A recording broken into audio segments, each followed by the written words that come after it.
सुबह का वक्त जब अंधेरा ही रहता है, गांव का घर जहां नई बहू नेहा चुपचाप उठती है।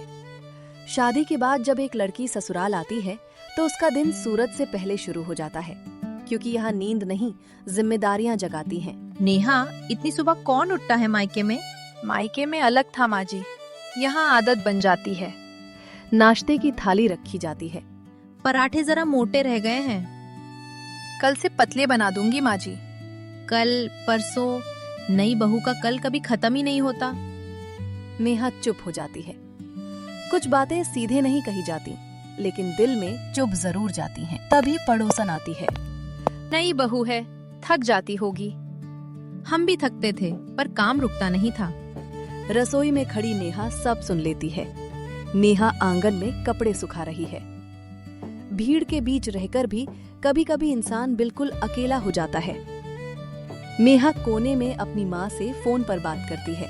बेटा, ससुराल कैसा है? अच्छा है माँ, बस थोड़ा वक्त लगता है। आवाज भारी लग रही है। नहीं माँ, नेटवर्क ठीक नहीं है। फोन कट जाता है। नेहा आंसू पोंछती है। बेटियां अक्सर रो लेती हैं, लेकिन मायके को परेशान नहीं करती। शाम का वक्त, सास अकेली बैठी है। हर सास पहले एक बहू ही होती है, बस वक्त के साथ ये बात भूल जाती है। सास अपना अतीत याद करती है। काश किसी ने मुझे भी समझा होता। सास की आंखें नम हो जाती हैं।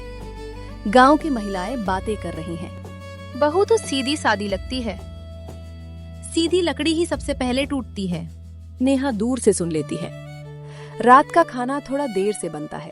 पूरा दिन करती क्या हो? खाना भी समय पर नहीं। काम ही तो करती हूँ। जुबान मत चलाओ। नेहा कमरे में अकेली बैठी है। जब बहू चुप होती है तो वो कमजोर नहीं होती, बस बहुत थक चुकी होती है।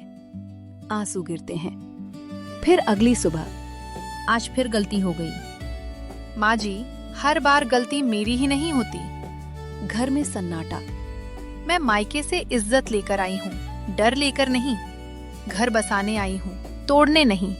सास की आवाज भर आती है। मैंने भी यही सब सहा था, पर बोल नहीं पाई। सास रो पड़ती है। अगले दिन सुबह।